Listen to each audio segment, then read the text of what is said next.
Quando o cidadão chegar lá para fazer o seu voto, qual que vem primeiro, Guilherme? Essa é uma questão muito importante, Carla. Gera muita confusão, às vezes, nos eleitores, e isso pode causar algum erro, demora na hora de votar.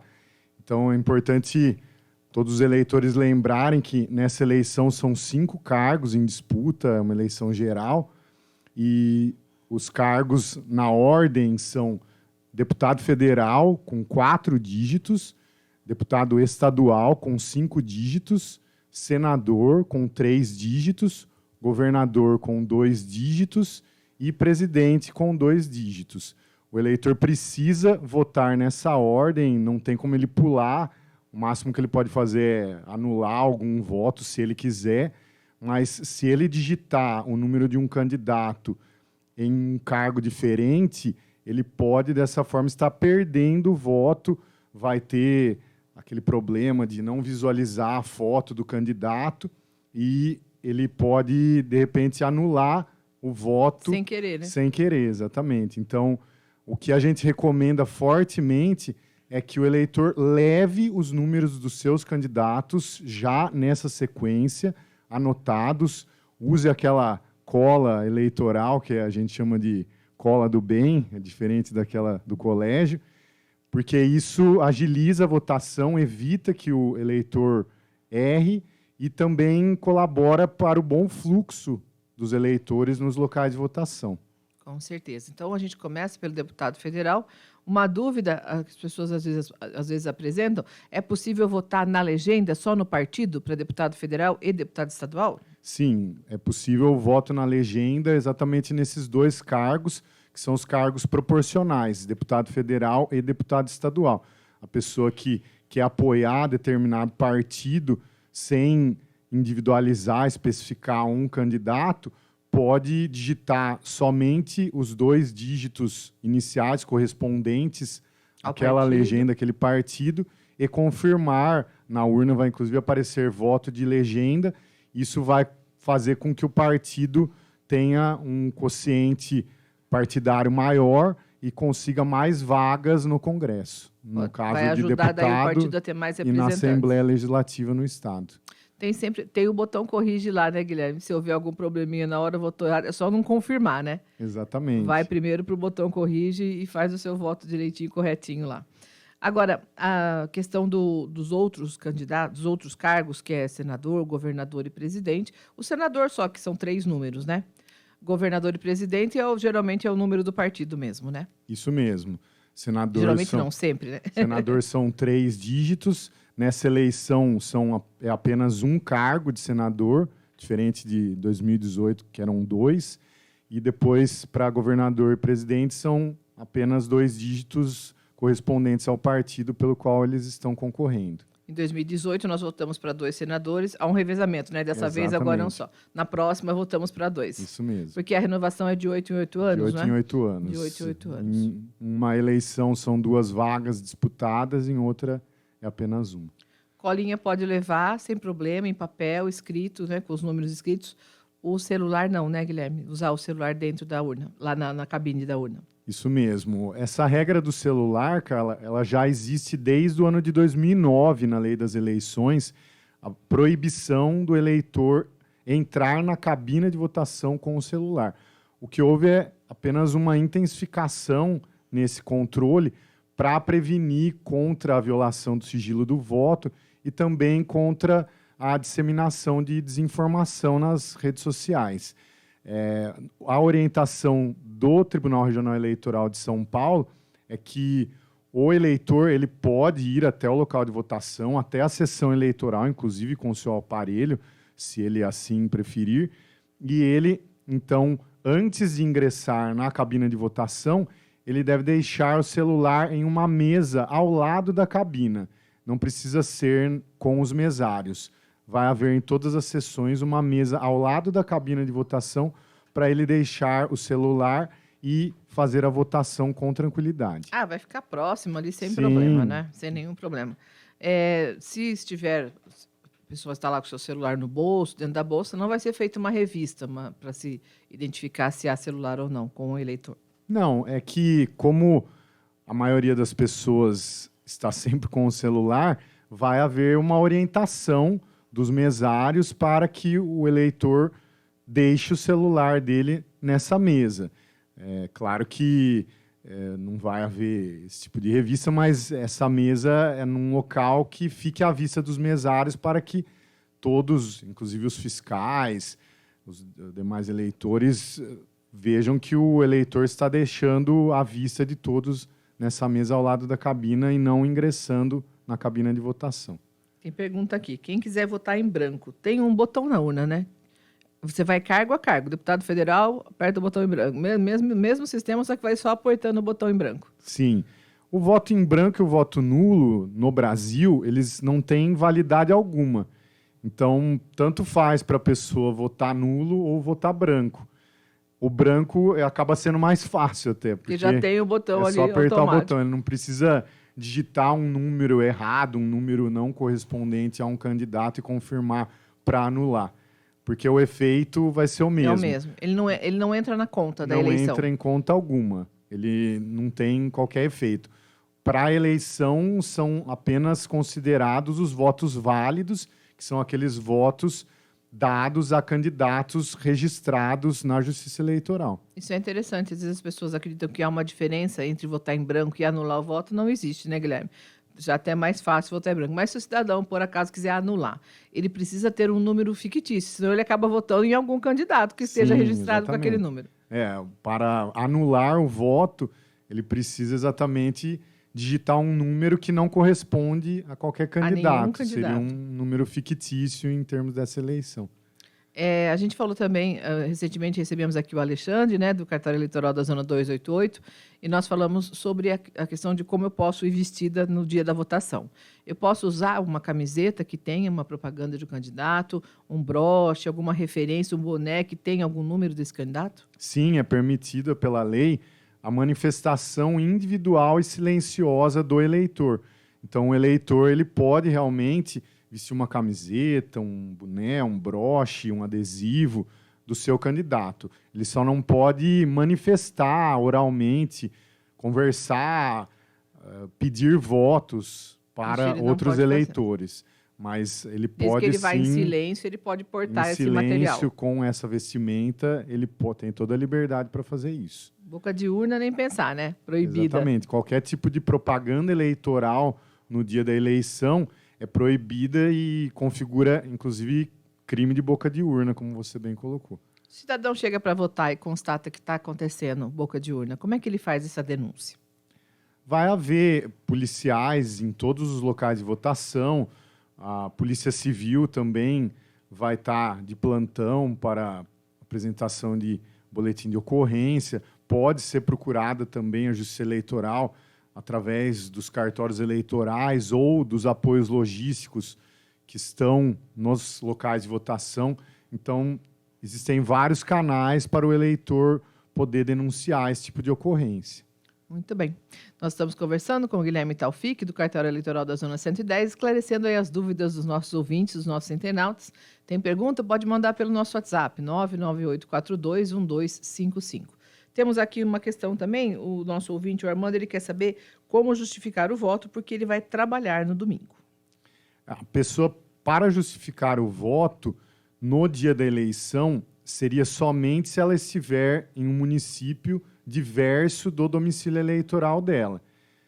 Aí sim ela pode fazer a justificativa, principalmente a orientação que a Justiça Eleitoral está dando pelo aplicativo e-Título, que ele tem já uma conexão com o GPS do celular para verificar qual a localização do eleitor e a pessoa consegue fazer a justificativa sem precisar ir a qualquer local de votação. Ou, nessas outras cidades, ele pode procurar um local de votação, principalmente onde haja uma mesa de justificativa, que no estado de São Paulo não tem mesa de justificativa específica em todos os locais de votação. E, dessa forma, ele faz a justificativa. Agora, se ele estiver no município, aí depois ele tem até 60 dias para justificar. Aí ele pode tanto justificar no cartório eleitoral, quanto também através do site do TSE, do TRE, onde ele vai lá preencher um formulário de justificativa e anexar um documento que comprove o motivo pelo qual ele não votou naquele dia. Ao longo de todo o horário aí da votação. Exatamente. As empresas, elas têm que liberar o trabalhador nesse dia? Existe alguma orientação? Eu não sei se ele é autônomo, qual que é a condição dele, mas no caso de empresas, elas têm que liberar o trabalhador num horário em que ele consiga ir até as urnas? Não existe uma regra específica sobre isso, mas como o voto é obrigatório, gera consequências à ausência do voto, inclusive prejuízos que podem se tornar, inclusive, funcionais, porque pode levar até a bloqueio do CPF, suspensão de documentos. Então, o ideal, a recomendação é que as empresas liberem os funcionários, até por ser também um direito, além de um dever do cidadão, voto, né? De exercer a sua cidadania através do voto. Com certeza. Falando no direito de exercer o voto, né, nós temos aí a condição dos eleitores que têm a opção de ir às urnas, né? Que são os idosos com mais de 70 anos. Quem mais está nessa condição, Guilherme? As pessoas que têm o voto facultativo são os menores de 18 anos, que já têm um título com 16, 17 anos, os maiores de 70, então até 69 é obrigado a votar. A partir de 70, o voto passa a ser facultativo. Tem que estar com 70 anos completos no dia da votação. Exatamente. E também os analfabetos.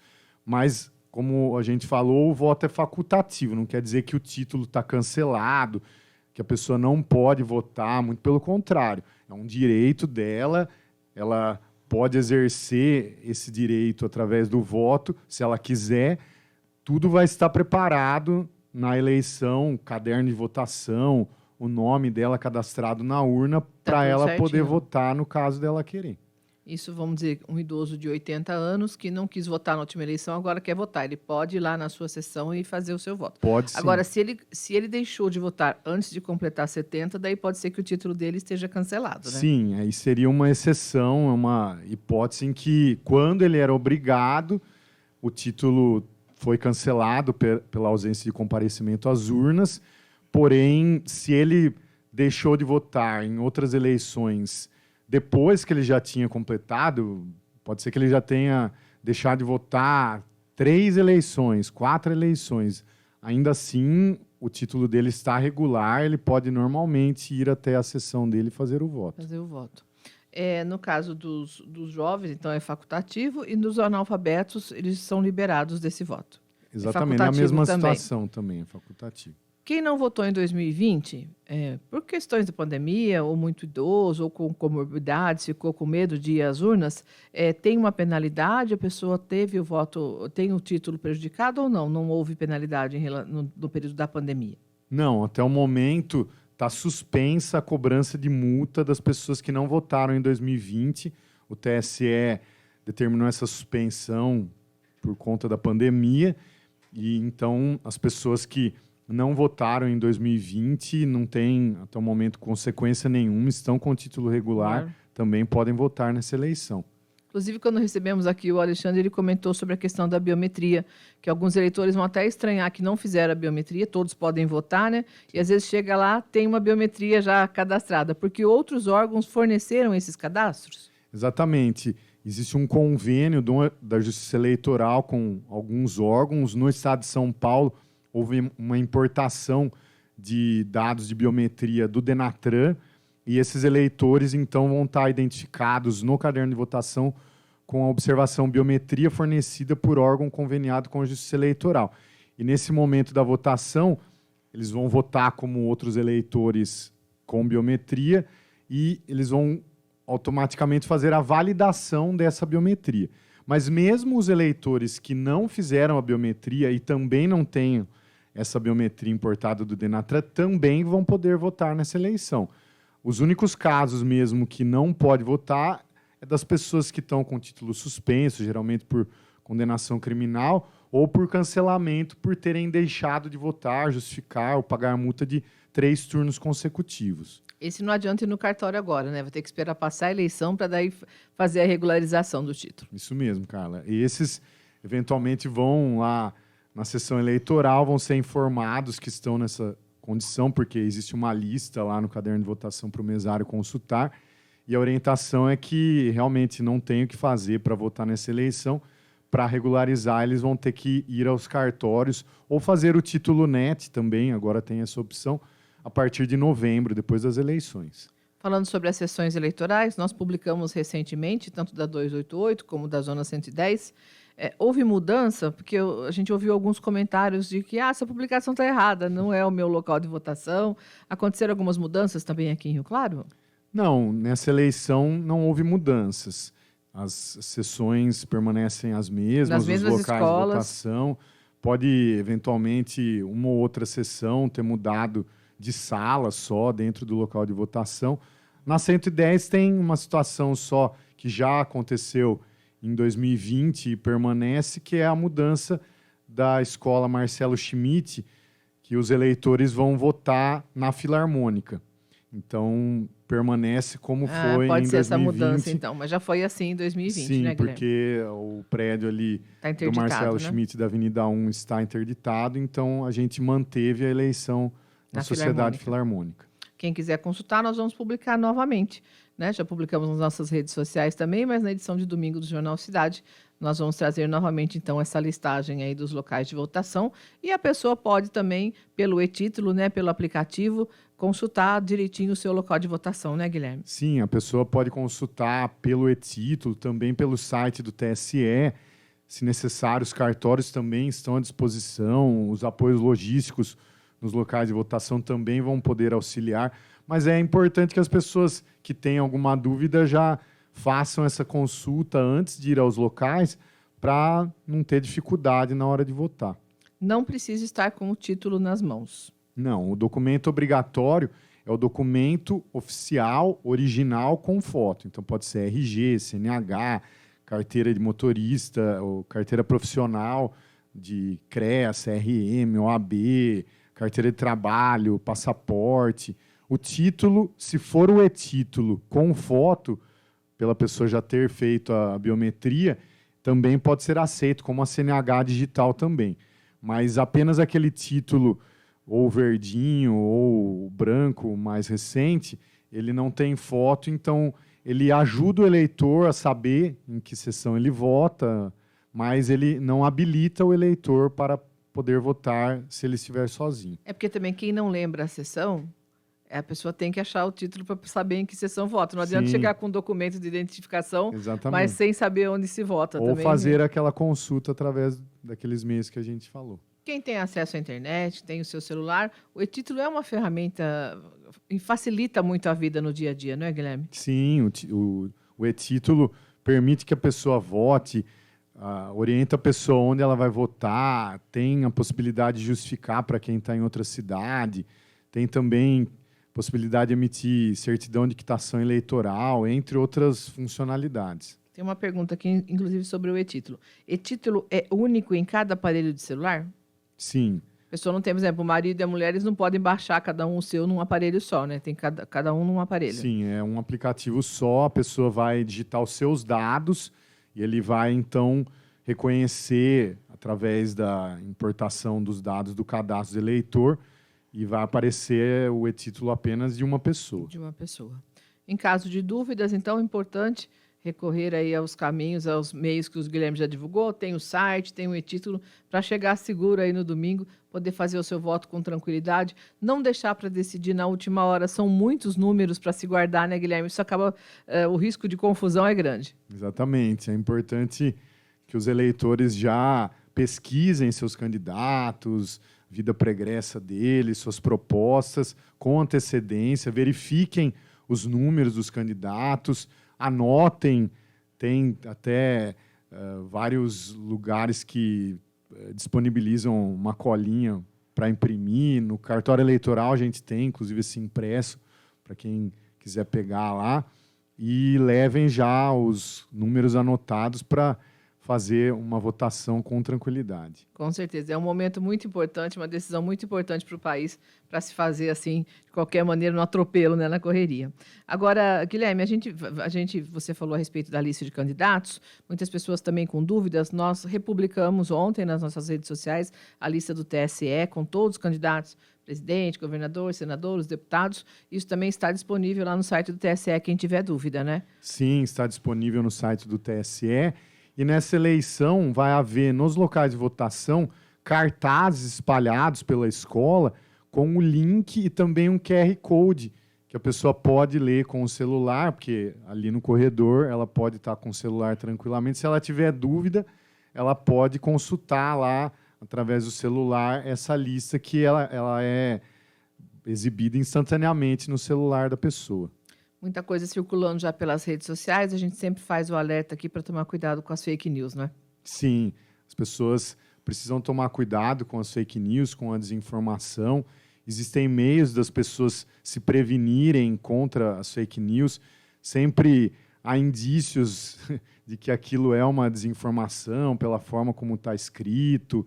Às vezes também uma notícia requentada do passado. Fake news, né, de 2018, Exatamente. já voltou a circular também. E também, além das agências de checagem, de vários órgãos de imprensa, tem também a página Fato ou Boato do TSE, que ela tem lá um catálogo, um repertório de todas as fake news já disseminadas com as respectivas verificações, fundamentações da falsidade daquela notícia.